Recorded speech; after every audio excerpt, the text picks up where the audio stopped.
Hello, everyone, and welcome back to another episode of Pod Studio. I'm Alex, and I am so happy you are joining us today. Hi there, I'm Emma. It is great to be here with you all. How are you doing today, Alex? I'm doing well, Emma. I'm feeling quite relaxed, actually. But that isn't always the case. Life can get a bit busy and a bit stressful sometimes. That is true, and that is actually what we are talking about today on Pod Studio. We are going to talk about daily conversations for when you feel anxious. That's a really important topic. We all feel anxious sometimes. It's that feeling when you are worried or nervous about something that is happening or something that might happen. Exactly. Maybe you have a big presentation at work, or you are meeting new people, or maybe you just feel a bit overwhelmed with everything you have to do. When we feel that way, it can be hard to find the right words in English. It really can. When your brain is busy being worried, it's harder to remember your vocabulary. So today, we want to help our listeners feel more comfortable. We want to give you some simple, natural ways to talk about these feelings and how to navigate those conversations. So, everyone, just take a deep breath. Relax. You are here with us, and we are going to learn together in a very natural way. This isn't a classroom, it's just a chat between friends. Before we start, if you want more fun English podcasts like this, hit the subscribe button right now and join our English learning family. It really helps us grow. So, Alex, let's start with a very common situation. Have you ever been in a situation where someone asks you, "How are you?" but you actually feel quite anxious? You don't want to lie, but maybe you don't want to give a long, sad story either. Oh, all the time. Usually we just say, "I'm fine, thanks," because that's the autopilot answer. But if I'm feeling a bit on edge, which is a way of saying I feel nervous or tense, I might say something a little more honest, but still simple. On edge. I like that phrase. It sounds like you are standing on the edge of a chair and might fall off. Very tense. So what would you say instead of "I'm fine"? Well, I might say, "To be honest, I'm feeling a bit overwhelmed today." Overwhelmed. That's a big word, but it's very common. It means you feel like you have too much to do or too much to think about. It's like a big wave of water hitting you. Precisely. If I tell a friend I'm feeling a bit overwhelmed, it lets them know I might be a little quiet or distracted. It's a polite way to explain why I'm not my usual happy self. I use that one a lot. Another one I use is, "I've got a lot on my plate right now." Oh, that's a classic English idiom. If you have a lot on your plate, it doesn't mean you are at a buffet eating a lot of food. It means you have a lot of responsibilities or problems you are dealing with. Right. Imagine a plate. If you put too much food on it, things start falling off. Life is the same. When I say I've got a lot on my plate, people usually understand that I'm feeling a bit stressed or anxious because I'm so busy. I think it's also helpful to know how to respond when a friend says that to us. If you told me, "Emma, I've got a lot on my plate," I wouldn't just say, "Oh, okay." I would try to be supportive. What would you say? I might say something like, "I'm sorry to hear that. Is there anything I can help with?" Or even just, "That sounds tough. Take it easy today." Take it easy. That's a great phrase. It's like saying relax or don't work too hard. It's a very kind thing to say to someone who is feeling anxious. It really is. You know, Alex, I had a situation last week. I had to go to the dentist. I hate the dentist. I was sitting in the waiting room and I could feel my heart beating fast. I was very anxious. I think most people feel that way at the dentist. Did you talk to the receptionist or the dentist about it? I did. When the dentist came out, I just said, "I'm feeling a bit nervous today, just so you know." It was simple, but it made me feel better just to say it out loud. That's a good point. Sometimes just admitting you're nervous makes the nervousness go away a little bit. And nervous is such a useful word. It's a bit lighter than anxious. True. And the dentist was very nice. He said, "Don't worry, we'll go slow. Let me know if you need a break." That's the perfect response. Sometimes when we are anxious, we need to ask for a break or a moment. Like if you're in a meeting and you feel like you can't think clearly because you're worried. Yes. What do you say in that situation? You can't just run out of the room. Well, you could say, "Could I have a moment to collect my thoughts?" Collect my thoughts. That sounds very professional. It means you need a few seconds to organize your brain. Exactly. It's much better than just staying silent and looking panicked. It shows you are still in control, even if you feel a bit shaky inside. inside. Shaky is another good word for anxiety, when your hands or your voice feel like they're trembling a little bit. I get shaky when I have to speak in front of a lot of people. My voice goes a bit high and thin. In those moments, I try to tell myself, it's okay, Emma, just breathe. Breathing is so important. But speaking of speaking in public, what if you are in a conversation and you suddenly forget a word because you're anxious? That happens to language learners all the time. Oh, it happens to native speakers too. If I'm anxious and I forget a word, I usually say, sorry, my brain just went blank. My brain went blank. I love that. It's like a white piece of paper with nothing on it. Yes, or I might say, it's on the tip of my tongue. That means I know the word, but I just can't say it right now. It's a very natural way to pause a conversation without feeling embarrassed. Those are great. You know, Emma, another thing that makes me anxious is when I have to say no to someone. I'm a people pleaser. I want everyone to be happy. I understand that. It's hard to say no because we worry the other person will be angry or disappointed. That creates a lot of anxiety. Exactly. So if a friend asks me to go to a party, but I'm feeling too tired and anxious to be around a lot of people, I struggle with what to say. Well, you don't have to give a long explanation. You can be polite and honest. You could say, thanks so much for the invite, but I'm not really up for it tonight. I'm not really up for it. That's a very common expression. It means I don't have the energy, or I don't feel like doing that. Right. It's a gentle way to say no. You aren't saying the party is bad, you are just saying your energy is low. And if they ask why? Because sometimes friends are a bit pushy, they keep asking. Then you can say, I've had a long week and I just need some quiet time to recharge. Recharge, like a battery. I love that. Everyone understands that. We all need to plug ourselves into the wall and rest sometimes. Exactly. Using words like recharge or quiet time makes it sound very normal. It's not a big drama, it's just taking care of yourself. That's such a good way to look at it. You know, I've noticed that sometimes when I'm anxious, I start overthinking. Overthinking. That's when you think about the same problem again and again and again, right? Yes, you think about every possible bad thing that could happen. What if they don't like me? What if I fail? What if I said the wrong thing? We all do that, and sometimes it helps to talk to a friend about it. But how do you start that conversation?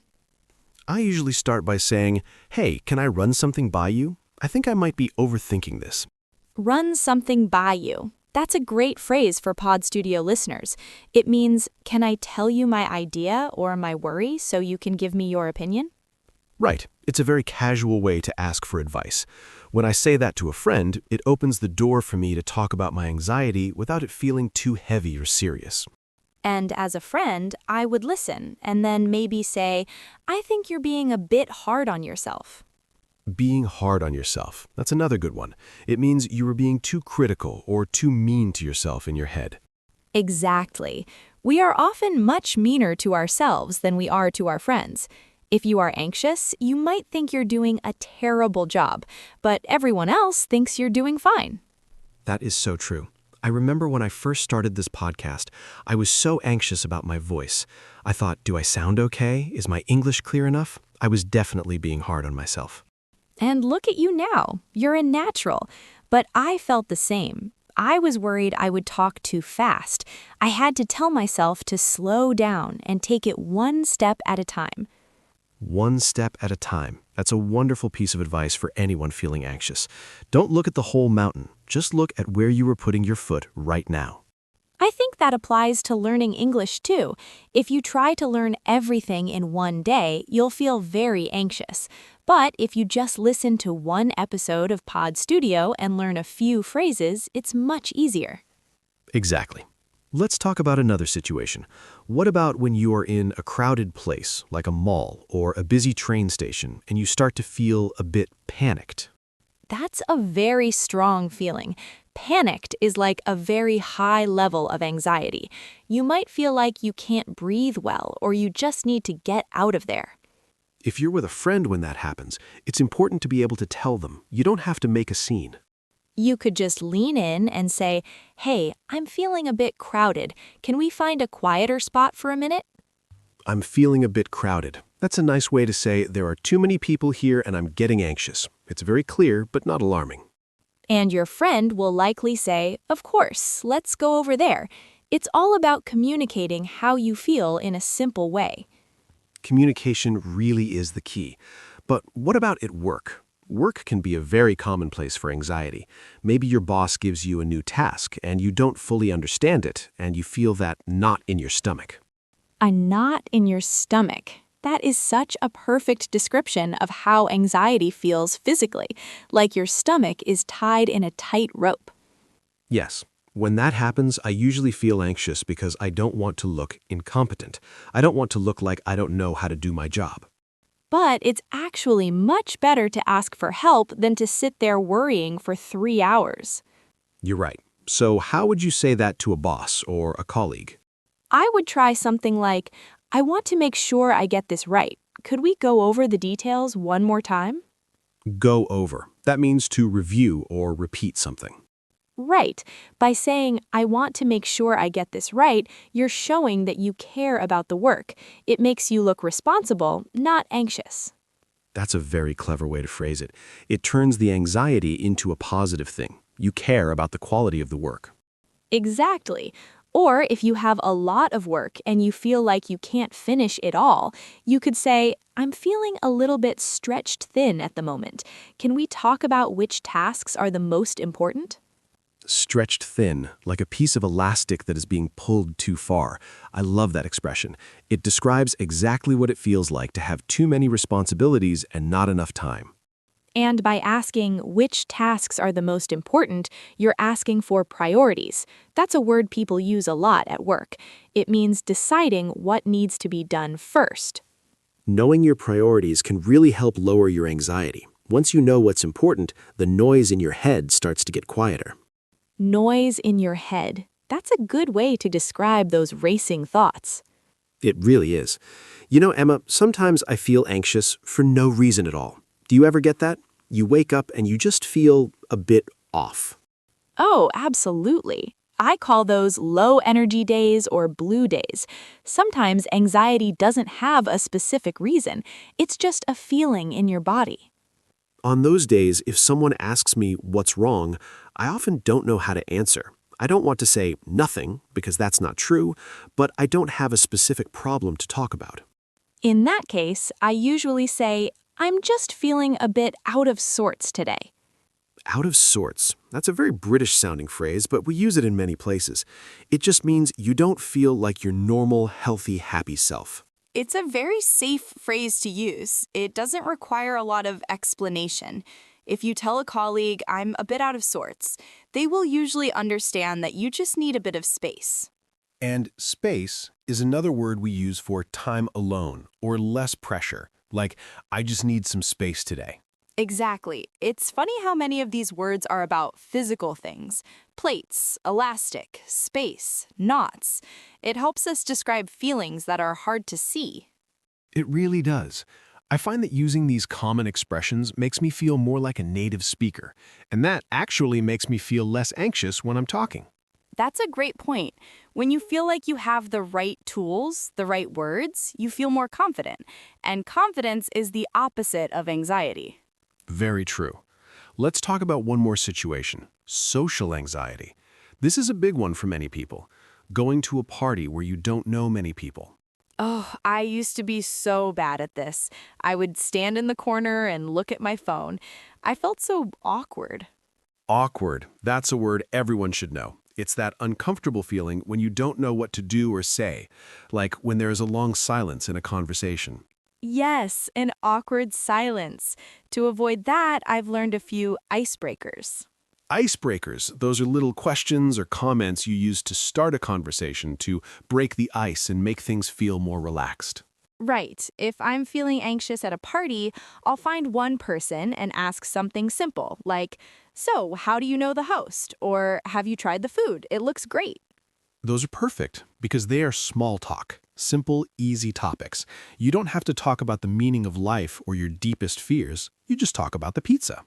Exactly. And if I feel like I've been talking to someone for too long and I'm getting anxious, I have a getaway phrase. A getaway phrase, like an escape plan? Yes, I'll say, it was really nice chatting with you. I'm just gonna go grab a drink. Or I'm gonna go say hi to a friend over there. That's very polite. It's not rude at all. It gives you a reason to leave the conversation and take a breath. It really helps. Knowing that I can leave a conversation makes me feel less trapped. And feeling trapped is a big part of anxiety for many people. You're right. Feeling like you have a choice, an exit strategy, makes a big difference. Exit strategy. You're using some fancy words today, Alex. But it's true. It's just a plan for how to leave. Well, I'm trying to keep things natural for our Pod Studio listeners. You know, Emma, we've talked a lot about what to say when we are anxious, but what if we are talking to someone else who is anxious? How can we be a good friend in that conversation? That is so important. I think the first thing is to be a good listener. You don't always have to fix the problem. Sometimes people just need to be heard. So instead of saying, don't worry, which sometimes makes people feel worse because they feel like you aren't listening, what should we say? I like to say, I hear you, or that sounds really tough. It validates their feelings. Validates. That means you are telling them that their feelings are okay and they make sense. Exactly. You could also ask, what do you need right now? Do you want to talk about it, or do you want a distraction? Oh, I love that. A distraction. Sometimes when I'm anxious, the last thing I want to do is talk about my anxiety. I want to talk about a movie or a funny story. Precisely. Giving your friend the choice makes them feel more in control. You know, Emma, we've covered a lot of ground today. We talked about feeling overwhelmed, having a lot on your plate, feeling on edge, and even being out of sorts. We did, and we talked about being hard on ourselves and how to handle awkward situations at parties or work. It's interesting how many of these things are just about being human. We all have these feelings. Whether you're speaking English as your first language or your second or third, these feelings are the same. They really are, and I hope that by hearing us talk about it, our listeners feel a bit more relaxed. It's okay to feel anxious. It's okay to say you're feeling a bit off. It really is. And the more you practice these phrases, the more natural they will feel. You don't have to be perfect. Like we said, take it one step at a time. I think that's a perfect place to start wrapping things up for today. This has been a really nice chat, Alex. I actually feel more relaxed now than when we started. Me too. Talking things out, telling someone how you feel is one of the best ways to lower your anxiety. It truly is. So to all our listeners out there, if you're feeling a bit overwhelmed today, just remember to breathe. Be kind to yourself. You are doing a great job. Absolutely. Learning a language is a big task, and it's normal to feel a bit nervous sometimes. But you're here, you're listening, and you're improving every day. We hope these phrases help you in your daily life. Whether you're at work, at a party, or just talking to a friend, remember that you have the words to express yourself. Well, that's all from us today at Pod Studio. It's been a pleasure sharing this time with you all. Yes, thank you so much for tuning in. We really appreciate you spending your time with us. We'll be back soon with another episode to help you with your English journey. Until then, take care of yourselves. And take it easy. Goodbye, everyone. Bye-bye.